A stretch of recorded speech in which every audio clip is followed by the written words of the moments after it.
آپ صلی اللہ تعالیٰ علیہ وسلم نے فرمایا، میری امت کا سب سے غریب آدمی کون ہے؟ کہا کہ جس کے پاس پیسے نہ ہوں۔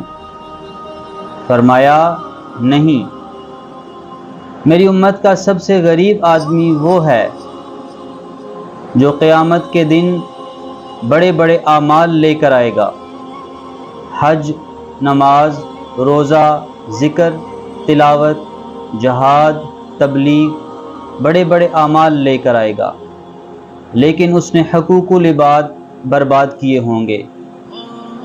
کسی کو گالی دی ہوگی، کسی کو برا بلا کہا ہوگا، کسی کو تھپڑ مارا ہوگا، کسی کی زمین پر قبضہ کیا ہوگا، کسی کے گھر پر قبضہ کیا ہوگا، کسی پر جھوٹا کیس کیا ہوگا، جھوٹی گواہی دی ہوگی، تو وہ یا اس نے اپنے نوکر کو مارا ہوگا، نوکرانی کو مارا ہوگا، تو قیامت والے دن وہ سب آ جائیں گے، فرمائیں گے یا اللہ ہمارا حق۔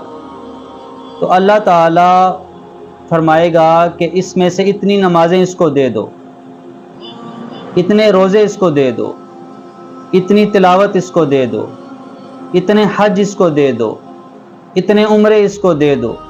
وہ مائنس ہوتے ہوتے ہوتے ہوتے وہ زیرو ہو جائیں گے۔